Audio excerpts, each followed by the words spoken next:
What up? It's another episode of GrandZ Top Five, and I'm your host, GrandZ. This week on this episode, I just wanted to pay homage to the legendary, and it's crazy to even say, late Kobe Bryant. Kobe Bean Bryant was an amazing player who was born on August 23rd, 1978, and passed away tragically in a plane crash earlier in 2020. This episode, I'm talking about the top five best NBA players of all time.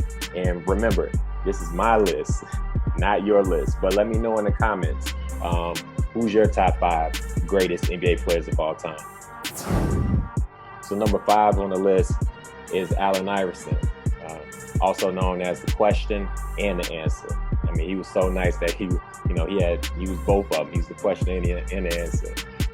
And what was dope about AI was that he was 6 feet, in a league where it was domination by big men, or was dominated by, guys at 6'6", 6'7" level. To have somebody who was 6 feet that came in and just to get you 40, 50, 60 at ease was never seen to that magnitude before. He was a scoring machine, won a lot of scoring titles, won an MVP, even carried a team that people would say are a bunch of no-names to the finals. And they even stole game 1. He just was an amazing player, and he changed the way players dress, the way they look, hair, everything, to the point where everybody went and started rocking braids, getting tatted up, and just hooping with sleeves on. He was just a trendsetter when it came to sports and everything. So Allen Iverson's number 5 on my list. Number 4 on my list is the most dominant center of all time, most dominant man ever, and that's Shaquille O'Neal, Shaq Diesel. You know what I'm saying? The big Aristotle, whatever you call him. He was just that great of a player. I mean, he could have went down arguably higher on this list on how amazing he was. I mean, the man was 7'1". I mean, he played at different weights, like 330, 315. But no matter what size he was on the court, he was dominant. That's what size he was. The man was on Orlando with Penny and Shaq when I was a shorty, and he used to just kill. He had the speed. He could just dunk on anybody, and he could dribble and take it up the court. But then as he started getting a little bigger, he started learning more post moves after, getting schooled a little bit by Hakeem Olajuwon. But the reality was he learned how to develop his game, and he would develop a hook shot that was unstoppable. And then anytime that he was near the paint, you just get out the way, because he was dunking on you and he was becoming a poster. He's the official, real poster child. It's the person that puts you on a poster. And I mean, he won championships with Kobe. He also won championships with D-Wade, won a championship with D-Wade. And he was just an amazing, dominant force. And nobody's ever been like him, and probably never will. So Shaquille O'Neal was number 4 on my list. Number 3 on my list is Earvin Magic Johnson. So Magic Johnson, arguably to some, but to me, it's no comparison, no argument at all. Magic Johnson is the greatest point guard to ever live. The man was 6'9", so he already defied the odds of what point guards should be. Point guards are usually smaller. He was 6'9", and he had the best ball handling skills, and he was the best passer of all time. He's the best passer of all time. I mean, the man came in as a winner. He scored 100 points back in high school. He led his college team to a national championship, and then following that, he came into the league and won an NBA championship. And he played center because Kareem Abdul-Jabbar was hurt. So then he dominated the 80s. And another thing that Magic even did after basketball was go on to be great in business.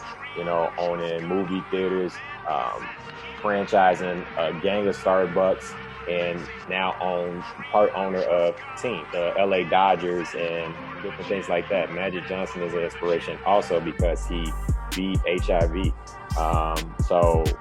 But as far as a basketball player, no one could stop him. He dominated, though. He dominated every time he was on the court, and he made everybody look good. And he was on the dream team. Magic is number 3. So I'm at my top two, and you can kind of see who it could be. Someone who's an honorable mention who's not in my top five is LeBron James. I know people who know me think that I'm a LeBron hater, but I mean, just the reality of these five people that's in my top five are not only players that I grew up idolizing, you know, in my hoop dreams, but these players were just dominant and unique in their own way. I know that my top two may be, you know, debatable in that, but LeBron James is an amazing player. He's one of the greatest of all time. He's still out there playing and still making his case to be in a top five or to be the best. LeBron James is an amazing player who can do it all, and we never seen no one like him. But right now, he's in my honorable mention, sitting at number 6. So my number 2 on the list is Kobe Bryant. Kobe Bryant was an amazing basketball player. I mean, he's the closest thing to Michael Jordan. I mean, he had the swag, he had the killer will.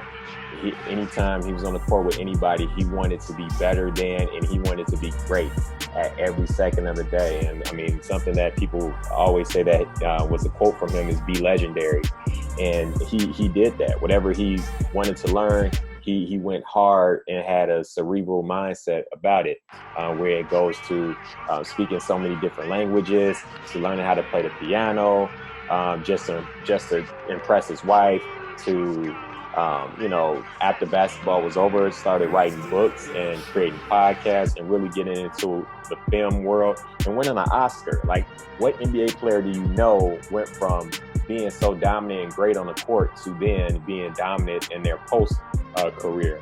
And it wasn't, you know, it wasn't talking about sports or anything like that. Even though he had a show called Detail, where he did a really great job of giving detail and breaking down film, basketball play-by-play. So the man did it all in a short span of time. And then just as a ball player, I mean, anytime he was on the court, no one could guard him. He had arguably the best footwork ever. He had a great fadeaway that you couldn't stop. His mid-range was, you know, second to Mike. And he won 5 championships. He did it with Shaq, but then everybody was saying, hey, Kobe can't do it on his own. And what did he do? On the way to it, he scored 81 points in the game. It's the most I've ever seen in my lifetime. The most I've ever seen in my lifetime. Probably the most ever, but, you know, it is what it is. But 81 points.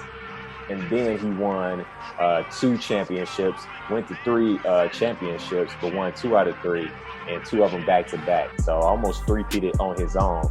But the man was phenomenal, and it's sad that he had those knee injuries, but just persevering was something that he was all about, for the simple fact that, you know, the man blew out his Achilles in a game, but got up and shot the free throws and hit them and walked off the court like nothing was wrong with his knee. So, I mean, he was the black Mamba.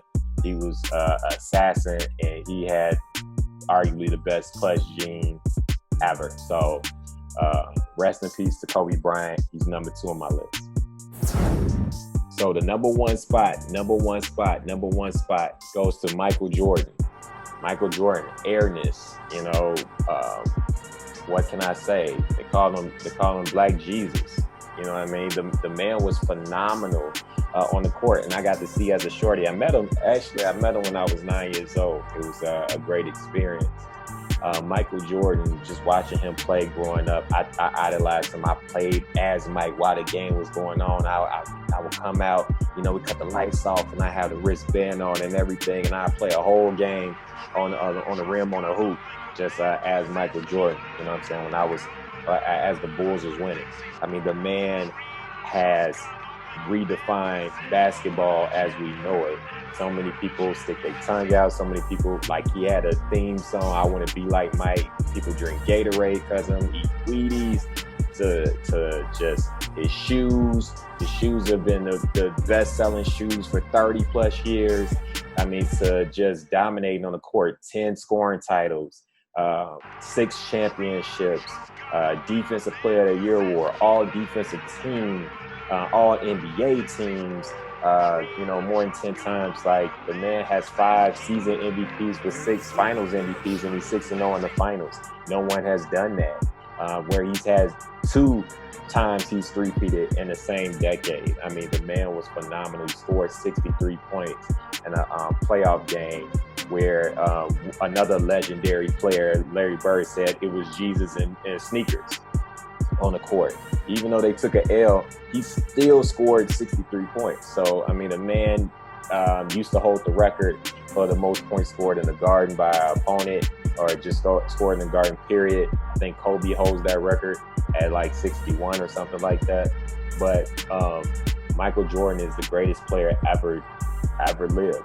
Like, I mean, just the mentality, the killer will, everything that Kobe Bryant was, he got it from Michael Jordan. And that's the only reason why I can't put Kobe ahead of Mike. I do believe that there's some things that Kobe did a little bit better than Mike. But if you emulated and learned it from the originator, then I gotta give the originator his credit. And he dominated. And just watching highlights of Mike, for any of the shorties who didn't see Mike play live, and even if you saw the Wizards Mike, the fact that he was 40 years old, putting up 20 points, 22 points a game, averaging that at 40 years old, that was unheard of at the time. And man, he put Ron Mercer's stuff on the glass, 2-hand on the glass, man, at 40 years old. So, I mean, he's just amazing. Space Jam, you name it. But Michael Jordan is the #1 greatest NBA player of all time, my greatest player of all time. Hopefully you enjoyed this episode of GrandZ Top 5. You can follow me on Instagram at GrandZ32. Also, my backup page at GrandZ32_music. You can also follow and like and subscribe this YouTube video, or go to GrandZ, insert greatness. You should see that down below. Like, y'all know what it is. It's GrandZ Top 5. See y'all next week.